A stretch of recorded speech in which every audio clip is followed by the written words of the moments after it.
September 21ನೇ ತಾರೀಕು ಒಂದು ಖಾಸಗಿ ಮಾಧ್ಯಮಕ್ಕೆ ಕೊಟ್ಟಂಥ ಒಂದು ಭವಿಷ್ಯ. ಆ ಭವಿಷ್ಯದಲ್ಲಿ ಅಕ್ಟೋಬರ್ 20 ಕಳೀಲಿ ಅನ್ನೋವಂಥ ಒಂದು ಶಬ್ದವನ್ನು 3 ಬಾರಿ ನಾನು ಹೇಳಿರ್ತೀನಿ. ಅದಾದ ಮೇಲೆ ದರ್ಶನ್ ಜೀವನವೇ ಬದಲಾಗುತ್ತೆ ಅನ್ನೋಂಥ ಒಂದು ವಿಚಾರ ಇತ್ತು. ಅದು ನಾನು ಹೇಳಿದ್ದು ಅನ್ನೋದಕ್ಕಿಂತ ಹೆಚ್ಚಾಗಿ ಅದು ಅವಧೂತರು ಕೊಟ್ಟಂಥ ಒಂದು ಪ್ರೇರಣೆ. ಆ ಪ್ರೇರಣೆ ಮೇರೆಗೆ ನಾನು ಹೇಳಿರ್ತಕ್ಕಂಥದ್ದು. ಈ ಕ್ರೆಡಿಟ್ನ ವೈಯಕ್ತಿಕವಾಗಿ ನಾವು ತಗೊಳ್ಳೋದಕ್ಕಿಂತ ಹೆಚ್ಚಾಗಿ ನಾವು ತಗೊಳ್ಳೋದು ಅನ್ನುವಂಥ ಶಬ್ದನೇ ಇಲ್ಲ. ಯಾಕಂದರೆ ಇದು ನಮಗೂ ಈ ವಿಚಾರಕ್ಕೂ ಯಾವುದೇ ರೀತಿಯಾದಂಥ ಒಂದು ಇದಿರೋದಿಲ್ಲ.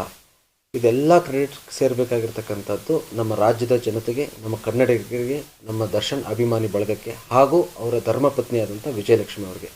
ಅವ್ರು ಮಾಡಿದಂಥ ಪೂಜೆ ಪುನಸ್ಕಾರಗಳು ಇವತ್ತಿನ ದಿವಸ ಒಂದು ಫಲದಾಯಕವಾಗಿದೆ. ಮತ್ತು ನಮ್ಮ ಅಭಿಮಾನಿಗಳು ಎಷ್ಟು ದೇವರಿಗೆ ಪೂಜೆ ಪುನಸ್ಕಾರಗಳನ್ನು ಮಾಡಿಸಿ ಅರ್ಚನೆ ಹೋಮಗಳನ್ನ ಕೂಡ ಮಾಡಿಸಿದ್ದಾರೆ. ಎಲ್ಲ ಇದು ಅಭಿಮಾನಿಗಳಿಗೆ ಮತ್ತು ಅವರ ಧರ್ಮಪತ್ನಿಯಾದಂಥ ವಿಜಯಲಕ್ಷ್ಮಿ ಅವರಿಗೆ ಸೇರಬೇಕಾದಂಥದ್ದು. ಮುಂದಿನ ದಿವಸಗಳಲ್ಲಿ ದರ್ಶನ್ ಅವ್ರ ಭವಿಷ್ಯ ಚೆನ್ನಾಗಿರಲಿ ಅನ್ನುವಂಥ ಒಂದು ಪ್ರಾರ್ಥನೆ ನನ್ನ ಕಡೆಯಿಂದ ನಡೆಯುತ್ತೆ. ಮುಂದಿನ ದಿವಸಗಳಲ್ಲಿ ಖಂಡಿತವಾಗ್ಲೂ ನಮ್ಮ ಕನ್ನಡ ಚಿತ್ರರಂಗವನ್ನು ಎತ್ತುವಂಥ ಒಂದು ಕೆಲಸವನ್ನು ಮಾಡ್ತಾರೆ. ಅದಾದ ಮೇಲೆ ರಾಜಕೀಯದಲ್ಲಿ ಉನ್ನತವಾದಂಥ ಒಂದು ಭವಿಷ್ಯ ಇದೆ. ರಾಜಕೀಯದಲ್ಲೂ ಅವ್ರ ಮೇಲೆ ಬರ್ತಾರೆ. ಸಮಾಜಮುಖಿಯಾಗಿ 4-6 ಜನಗಳಿಗೆ ಸೇವೆಯನ್ನು ಮಾಡ್ತಾರೆ.